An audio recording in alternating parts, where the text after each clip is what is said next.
The Time Machine, an invention by H.G. Wells. 1. Introduction.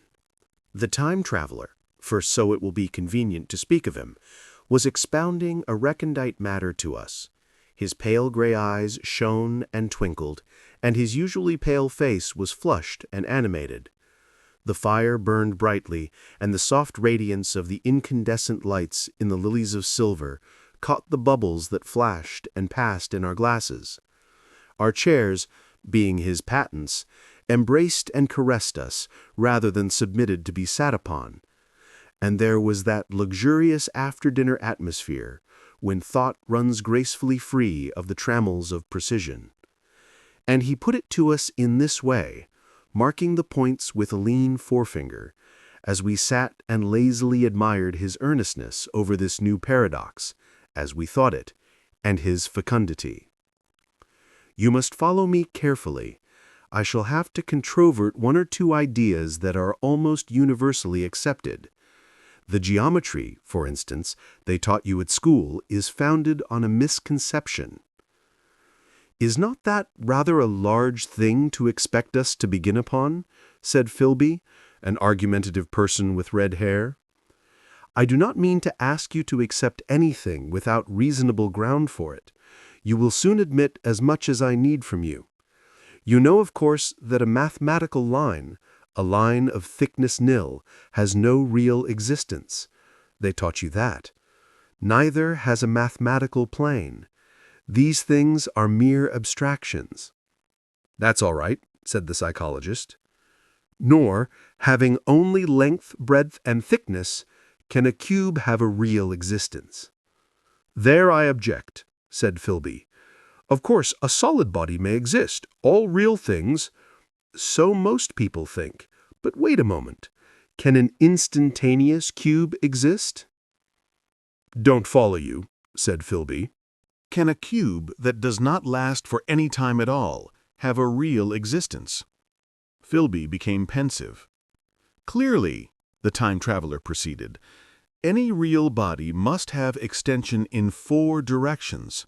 It must have length, breadth, thickness, and duration.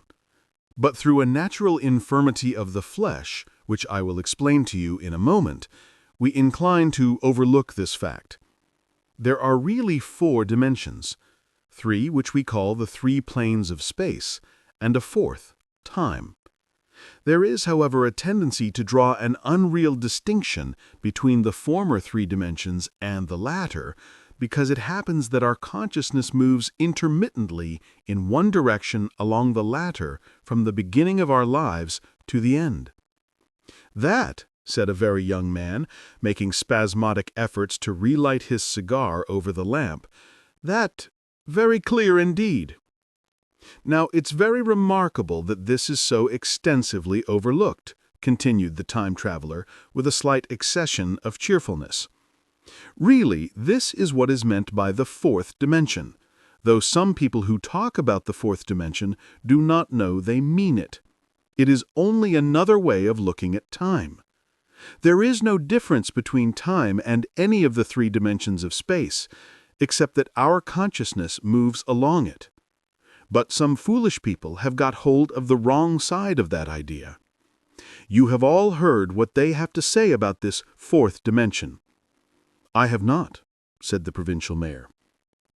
"It is simply this, that space, as our mathematicians have it, is spoken of as having 3 dimensions, which one may call length, breadth, and thickness, and is always definable by reference to 3 planes, each at right angles to the others. But some philosophical people have been asking, why 3 dimensions particularly? Why not another direction at right angles to the other 3, and have even tried to construct a 4-dimensional geometry. Professor Simon Newcomb was expounding this to the New York Mathematical Society only a month or so ago. You know how on a flat surface, which has only 2 dimensions, we can represent a figure of a 3-dimensional solid. And similarly, they think that by models of 3 dimensions, they could represent one of 4, if they could master the perspective of the thing. See? "I think so," murmured the provincial mayor, and knitting his brows, he lapsed into an introspective state, his lips moving as one who repeats mystic words. "Yes, I think I see it now," he said after some time, brightening in a quite transitory manner. Well, I do not mind telling you I have been at work upon this geometry of 4 dimensions for some time. Some of my results are curious. For instance, here is a portrait of a man at 8 years old, another at 15, another at 17, another at 23, and so on. All these are evidently sections, as it were, 3-dimensional representations of his 4-dimensioned being, which is a fixed and unalterable thing. Scientific people, proceeded the time traveler, after the pause required for the proper assimilation of this, know very well that time is only a kind of space. Here is a popular scientific diagram, a weather record. This line I trace with my finger shows the movement of the barometer.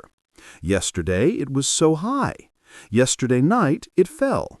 Then this morning it rose again, and so gently upward to here. Surely the mercury did not trace this line in any of the dimensions of space generally recognized, but certainly it traced such a line, and that line, therefore, we must conclude was along the time dimension.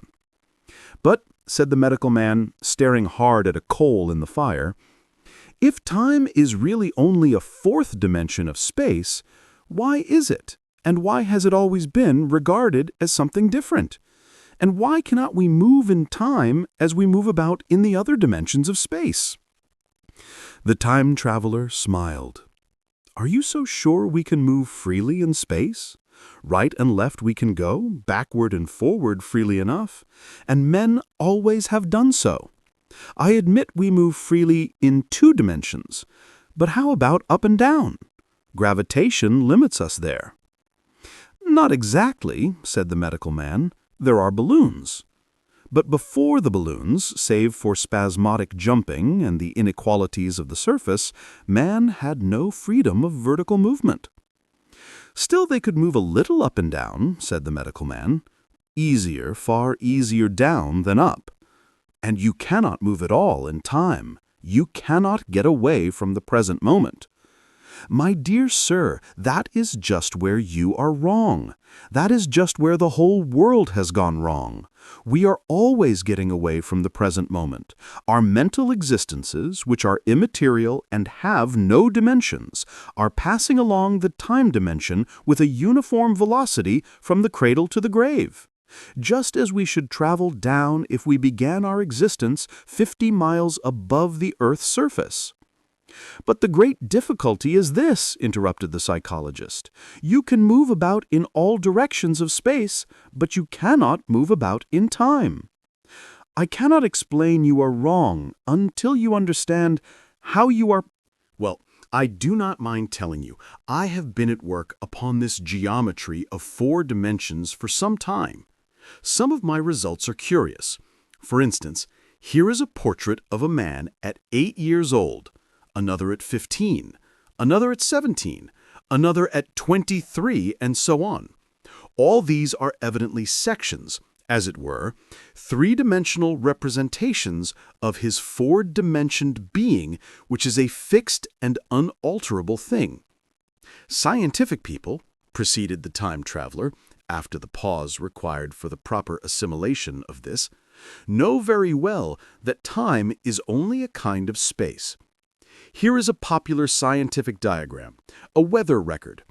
This line I trace with my finger shows the movement of the barometer. Yesterday it was so high. Yesterday night it fell. Then this morning it rose again, and so gently upward to here.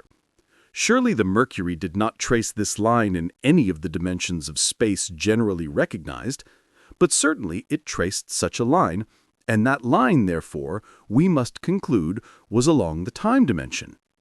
But, said the medical man, staring hard at a coal in the fire, if time is really only a 4th dimension of space, why is it, And why has it always been regarded as something different? And why cannot we move in time as we move about in the other dimensions of space? The time traveler smiled. Are you so sure we can move freely in space? Right and left we can go, backward and forward freely enough, and men always have done so. I admit we move freely in 2 dimensions, but how about up and down? Gravitation limits us there. Not exactly, said the medical man. There are balloons. But before the balloons, save for spasmodic jumping and the inequalities of the surface, man had no freedom of vertical movement. Still, they could move a little up and down, said the medical man. Easier, far easier down than up. And you cannot move at all in time. You cannot get away from the present moment. My dear sir, that is just where you are wrong. That is just where the whole world has gone wrong. We are always getting away from the present moment. Our mental existences, which are immaterial and have no dimensions, are passing along the time dimension with a uniform velocity from the cradle to the grave, just as we should travel down if we began our existence 50 miles above the Earth's surface. But the great difficulty is this, interrupted the psychologist. You can move about in all directions of space, but you cannot move about in time. That is the germ of my great discovery. But you are wrong to say that we cannot move about in time. For instance, if I am recalling an incident very vividly, I go back to the instant of its occurrence. I become absent-minded, as you say. I jump back for a moment. Of course, we have no means of staying back for any length of time, any more than a savage or an animal has of staying 6 feet above the ground. But a civilized man is better off than the savage in this respect. He can go up against gravitation in a balloon. And why should he not hope that ultimately he may be able to stop or accelerate his drift along the time dimension, or even turn about and travel the other way? "Oh, this," began Philby, "is all—" "Why not?" said the time traveler. "It's against reason," said Philby. "What reason?" said the time traveler. "You can show black is white by argument," said Philby, "but you will never convince me." "Possibly not," said the time traveler. "But now you begin to see the object of my investigations into the geometry of 4 dimensions. Long ago I had a vague inkling of a machine—" "To travel through time," exclaimed the very young man, "that shall travel indifferently in any direction of space and time as the driver determines." Philby contented himself with laughter. "But I have experimental verification," said the time traveler. "It would be remarkably convenient for the historian," the psychologist suggested. "One might travel back and verify the accepted account of the Battle of Hastings, for instance." "Don't you think you would attract attention?" said the medical man. "Our ancestors had no great tolerance for anachronisms." "One might get one's Greek from the very lips of Homer and Plato," the very young man thought. "In which case they would certainly plough you for the little go. The German scholars have improved Greek so much." "Then there is the future," said the very young man. "Just think, one might invest all one's money, leave it to accumulate at interest, and hurry on ahead." "To discover a society," I said, "erected on a strictly communistic basis." "Of all the wild, extravagant theories," began the psychologist. "Yes, so it seemed to me, and so I never talked of it until—" "Experimental verification," cried I. "You're going to verify that?" "The experiment," cried Philby, who was getting brain-weary.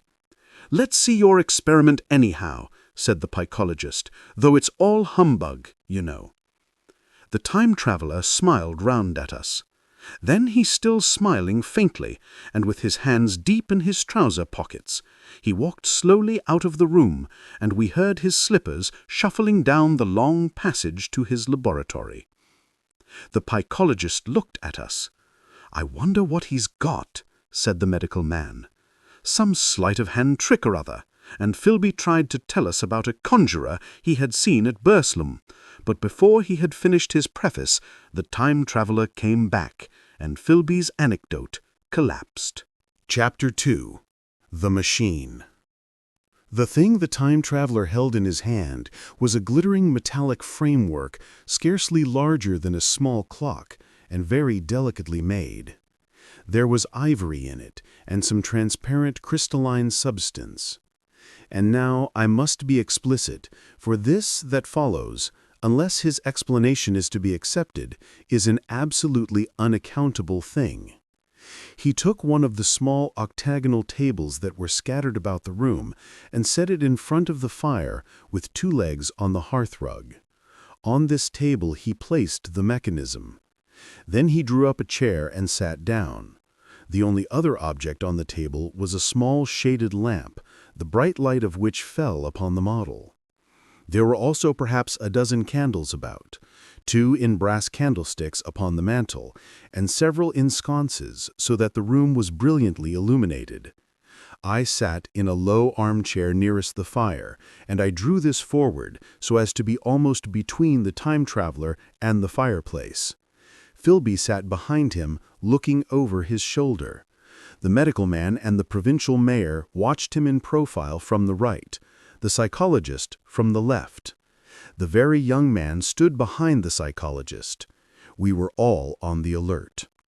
It appears incredible to me that any kind of trick, however subtly conceived and however adroitly done, could have been played upon us under these conditions. The time traveler looked at us and then at the mechanism. "Well," said the psychologist. "This little affair," said the time traveler, resting his elbows upon the table and pressing his hands together above the apparatus, "is only a model. It is my plan for a machine to travel through time. You will notice that it looks singularly askew and that there is an odd twinkling appearance about this bar, as though it was in some way unreal." He pointed to the part with his finger. "Also, here is one little white lever, and here is another." The medical man got up out of his chair and peered into the thing. "It's beautifully made," he said. "It took 2 years to make," retorted the time traveler. Then, when we had all imitated the action of the medical man, he said, "Now I want you clearly to understand that this lever being pressed over sends the machine gliding into the future, and this other reverses the motion. This saddle represents the seat of a time traveler. Presently I am going to press the lever, and off the machine will go. It will vanish, pass into future time, and disappear. Have a good look at the thing. Look at the table, too, and satisfy yourselves there is no trickery.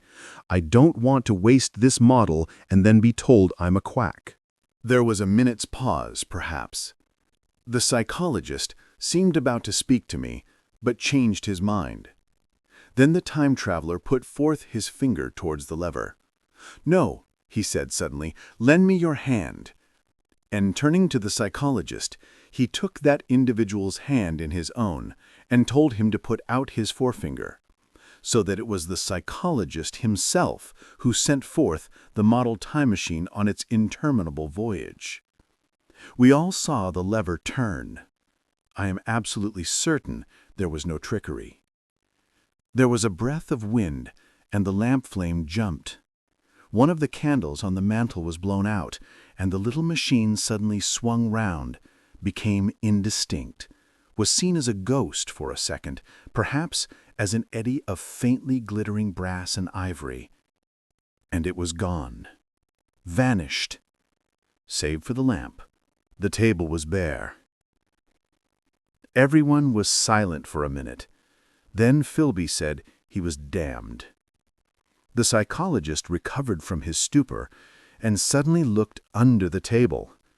At that, the time traveler laughed cheerfully.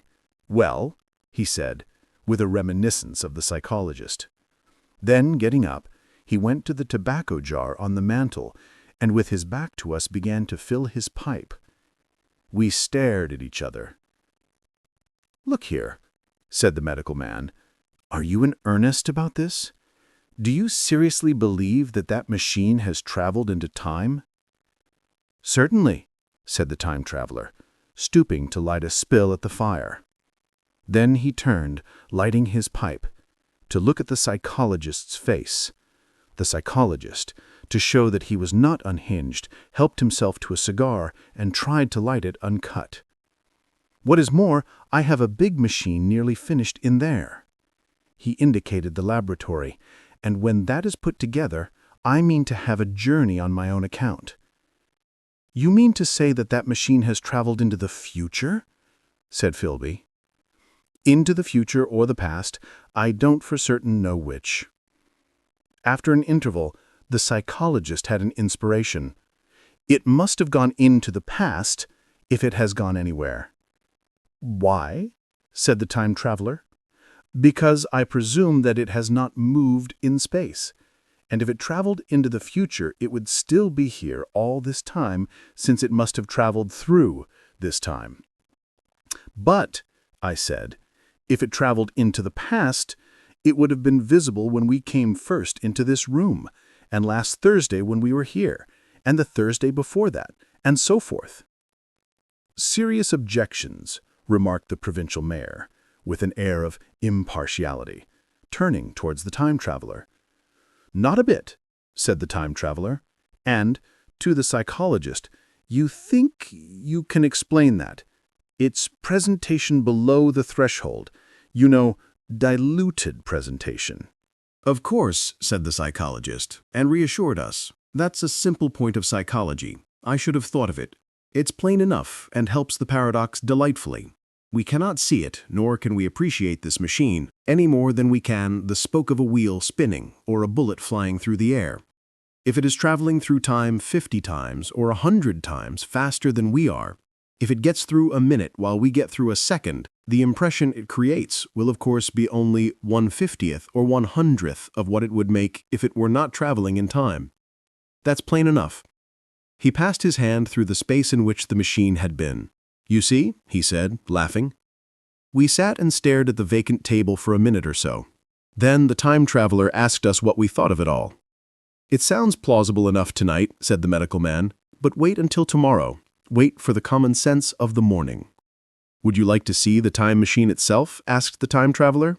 And therewith, taking the lamp in his hand, he led the way down the long, drafty corridor to his laboratory. I remember vividly the flickering light, his queer, broad head and silhouette, the dance of the shadows, how we all followed him, puzzled but incredulous, and how there in the laboratory we beheld a larger edition of the little mechanism which we had seen vanish from before our eyes. Parts were of nickel, parts of ivory, parts had certainly been filed or sawn out of rock crystal. The thing was generally complete, but the twisted crystalline bars lay unfinished on the bench beside some sheets of drawings, and I took one up for a better look at it. Quartz it seemed to be. "Look here," said the medical man. "Are you perfectly serious, or is this a trick, like that ghost you showed us last Christmas?" "Upon that machine," said the time traveler, holding the lamp aloft, "I intend to explore time. Is that plain? I was never more serious in my life." None of us quite knew how to take it. I caught Philby's eye over the shoulder of the medical man, and he winked at me solemnly. Roman numeral 3. The time traveler returns. I think that at that time, none of us quite believed in the time machine. The fact is, the time traveler was one of those men who were too clever to be believed. You never felt that you saw all round him. You always suspected some subtle reserve, some ingenuity and ambush behind his lucid frankness. Had Philby shown the model and explained the matter in the time traveler's words, we should have shown him far less skepticism, for we should have perceived his motives. A pork butcher could understand Philby, but the time traveler had more than a touch of whim among his elements, and we distrusted him.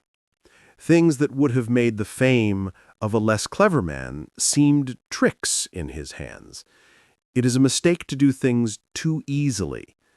The serious people, who took him seriously, never felt quite sure of his deportment. They were somehow aware that trusting their reputations for judgment with him was like furnishing a nursery with eggshell china. So I don't think any of us said very much about time traveling in the interval between that Thursday and the next, though its odd potentialities ran, no doubt, in most of our minds.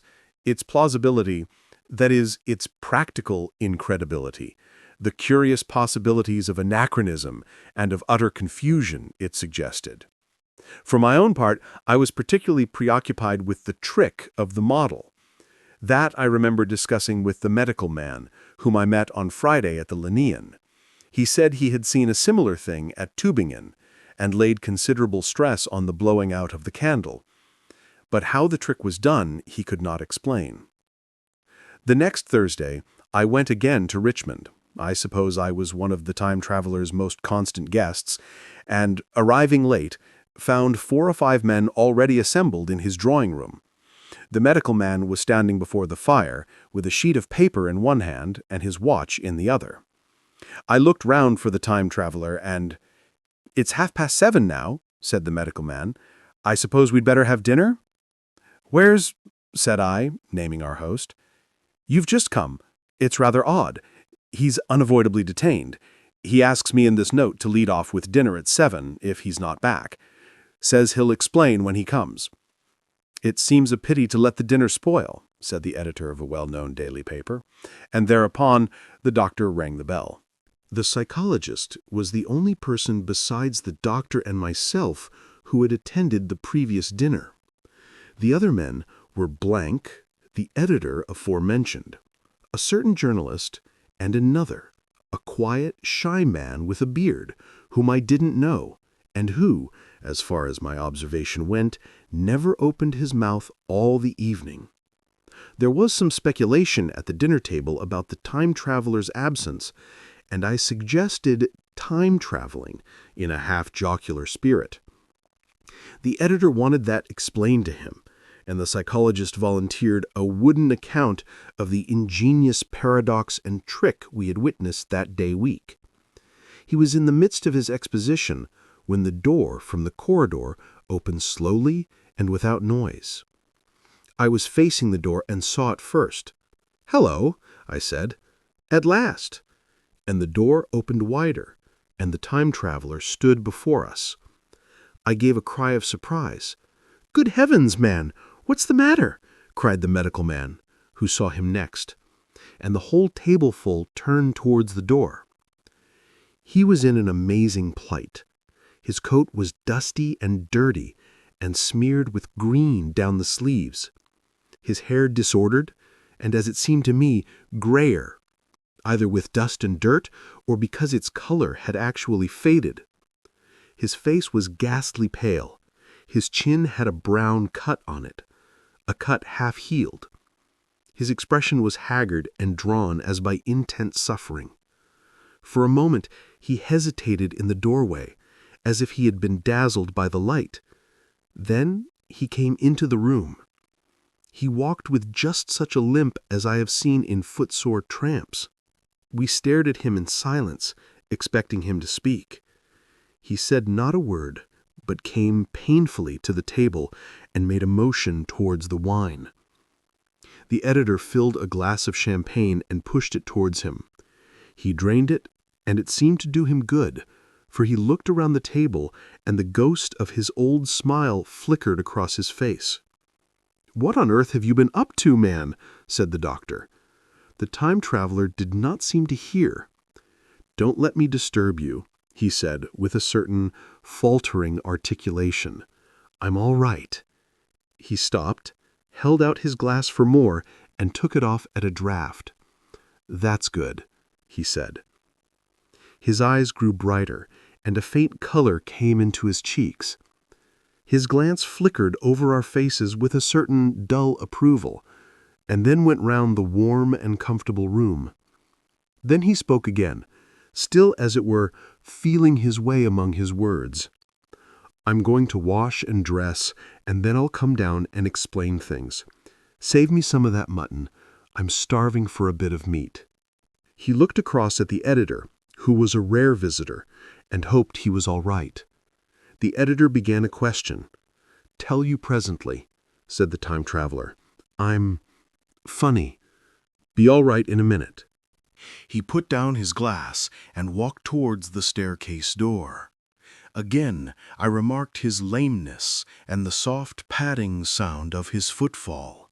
and standing up in my place, I saw his feet as he went out. He had nothing on them but a pair of tattered, blood-stained socks. Then the door closed upon him. I had half a mind to follow, till I remembered how he detested any fuss about himself. For a minute, perhaps, my mind was wool-gathering. Then, remarkable behavior of an eminent scientist, I heard the editor say, thinking, after his wont, in headlines. And this brought my attention back to the bright dinner table. "What's the game?" said the journalist. "Has he been doing the amateur cadger? I don't follow." I met the eye of the psychologist and read my own interpretation in his face. I thought of the time traveler limping painfully upstairs. I don't think anyone else had noticed his lameness. The first to recover completely from this surprise was the medical man, who rang the bell. The time traveler hated to have servants waiting at dinner for a hot plate. At that the editor turned to his knife and fork with a grunt, and the silent man followed suit. The dinner was resumed. Conversation was exclamatory for a little while, with gaps of wonderment, and then the editor got fervent in his curiosity. Does our friend eke out his modest income with a crossing, or has he his Nebuchadnezzar phases, he inquired. I feel assured it's this business of the time machine, I said, and took up the psychologist's account of our previous meeting. The new guests were frankly incredulous.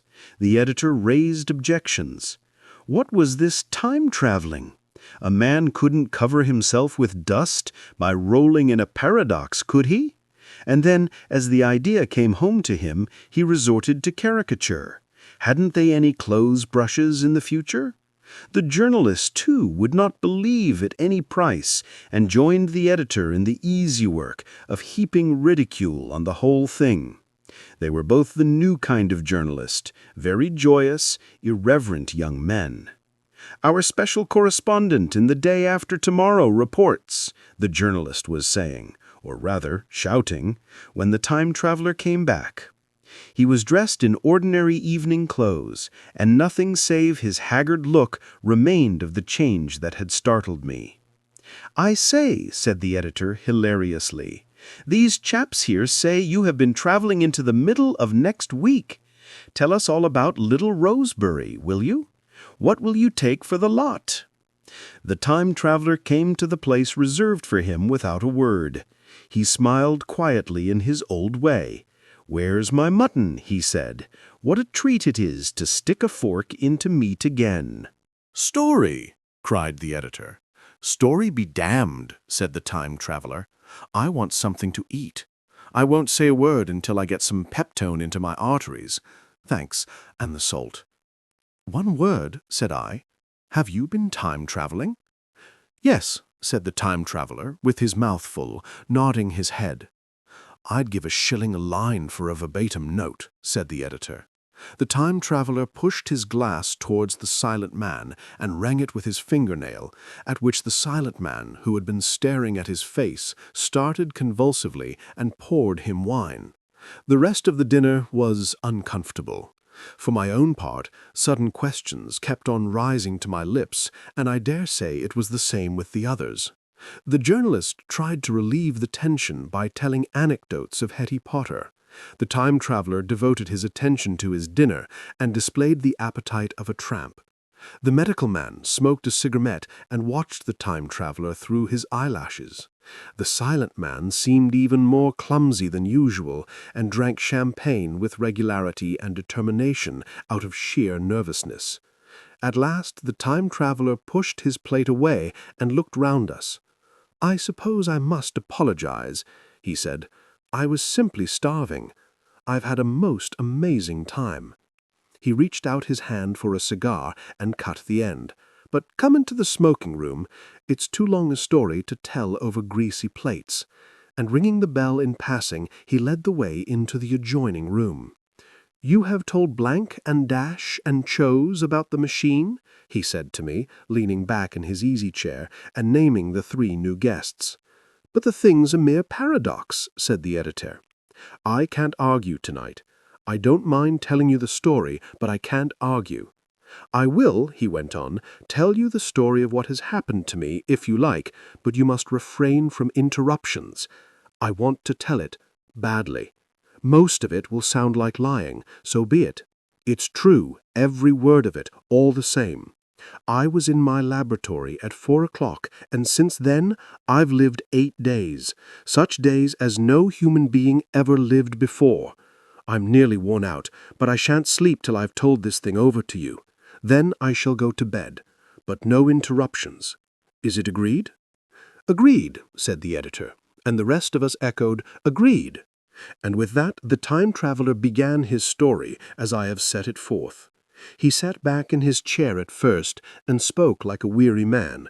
Afterwards he got more animated. In writing it down, I feel with only too much keenness the inadequacy of pen and ink, and, above all, my own inadequacy to express its quality. You read, I will suppose, attentively enough, but you cannot see the speaker's white, sincere face in the bright circle of the little lamp, nor hear the intonation of his voice. You cannot know how his expression followed the turns of his story.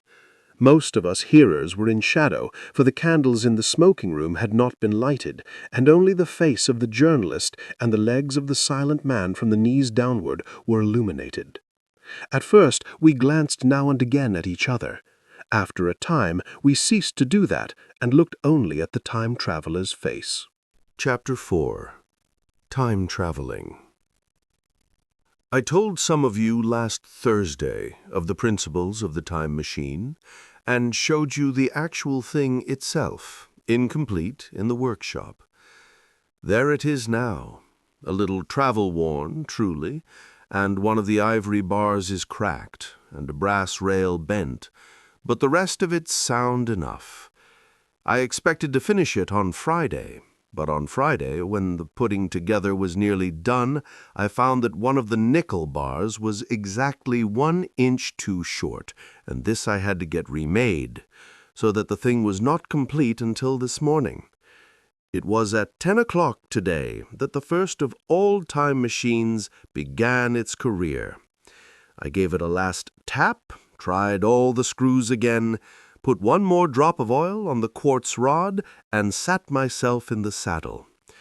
I suppose a suicide who holds a pistol to his skull feels much the same wonder at what will come next as I felt then. I took the starting lever in one hand and the stopping one in the other, pressed the first, and almost immediately the second. I seemed to reel. I felt a nightmare sensation of falling, and looking round, I saw the laboratory exactly as before. Had anything happened? For a moment I suspected that my intellect had tricked me. Then I noted the clock. A moment before, as it seemed, it had stood at a minute or so past 10. Now it was nearly 3:30. I drew a breath, set my teeth, gripped the starting lever with both hands, and went off with a thud. The laboratory got hazy and went dark. Mrs. Watchett came in and walked, apparently without seeing me, towards the garden door. I suppose it took her a minute or so to traverse the place, but to me she seemed to shoot across the room like a rocket. I pressed the lever over to its extreme position. The night came like the turning out of a lamp, and in another moment came tomorrow. The laboratory grew faint and hazy, then fainter and fainter. Tomorrow night came black, then day again, night again, day again, faster and faster still. An eddying murmur filled my ears, and a strange, dumb confusedness descended on my mind. I am afraid I cannot convey the peculiar sensations of time-traveling. They are excessively unpleasant. There is a feeling exactly like that one has upon a switchback, of a helpless, headlong motion. I felt the same horrible anticipation, too, of an imminent smash. As I put on pace, night followed day like the flapping of a black wing. The dim suggestion of the laboratory seemed presently to fall away from me, and I saw the sun hopping swiftly across the sky, leaping it every minute, and every minute marking a day. I suppose the laboratory had been destroyed, and I had come into the open air. I had a dim impression of scaffolding, but I was already going too fast to be conscious of any moving things. The slowest snail that ever crawled dashed by too fast for me. The twinkling succession of darkness and light was excessively painful to the eye. Then, in the intermittent darknesses, I saw the moon spinning swiftly through her quarters from new to full, and had a faint glimpse of the circling stars. Presently, as I went on, still gaining velocity, the palpitation of night and day merged into one continuous grayness. The sky took on a wonderful deepness of blue, a splendid luminous color like that of early twilight. The jerking sun became a streak of fire, a brilliant arc in space, the moon a fainter fluctuating band, and I could see nothing of the stars save now and then a brighter circle flickering in the blue. The landscape was misty and vague. I was still on the hillside upon which this house now stands, and the shoulder rose above me gray and dim. I saw trees growing and changing like puffs of vapor, now brown, now green. They grew, spread, shivered, and passed away. I saw huge buildings rise up faint and fair, and pass like dreams. The whole surface of the earth seemed changed, melting and flowing under my eyes. The little hands upon the dials that registered my speed raced round faster and faster. Presently, I noted that the sun belt swayed up and down from solstice to solstice in a minute or less, and that consequently my pace was over a year a minute. And minute by minute, the white snow flashed across the world and vanished, and was followed by the bright, brief green of spring. The unpleasant sensations of the start were less poignant now. They merged at last into a kind of hysterical exhilaration. I remarked, indeed, a clumsy swaying of the machine, for which I was unable to account, but my mind was too confused to attend to it. So, with a kind of madness growing upon me, I flung myself into futurity. At first, I scarce thought of stopping, scarce thought of anything but these new sensations. But presently, a fresh series of impressions grew up in my mind, a certain curiosity, and therewith a certain dread, until at last they took complete possession of me. What strange developments of humanity, what wonderful advancements upon our rudimentary civilization, I thought, might not appear when I came to look nearly into the dim, elusive world that raced and fluctuated before my eyes. I saw great and splendid architecture rising about me, more massive than any buildings of our time, and yet, as it seemed, built of glimmer and mist. I saw a richer green flow up the hillside, and remain there without any wintry intermission. Even through the veil of my confusion, the earth seemed very fair. And so my mind came round to the business of stopping. The peculiar risk lay in the possibility of my finding some substance in the space which I, or the machine, occupied. So long as I traveled at a high velocity through time, this scarcely mattered. I was, so to speak, attenuated, was slipping like a vapor through the interstices of intervening substances. But to come to a stop involved the jamming of myself, molecule by molecule, into whatever lay in my way, meant bringing my atoms into such intimate contact with those of the obstacle that a profound chemical reaction, possibly a far-reaching explosion, would result, and blow myself and my apparatus out of all possible dimensions into the unknown. This possibility had occurred to me again and again while I was making the machine, but then I had cheerfully accepted it as an unavoidable risk, one of the risks a man has got to take. Now the risk was inevitable. I no longer saw it in the same cheerful light. The fact is that, insensibly, the absolute strangeness of everything, the sickly jarring and swaying of the machine, above all, the feeling of prolonged falling had absolutely upset my nerves. I told myself that I could never stop, and with a gust of petulance, I resolved to stop forthwith.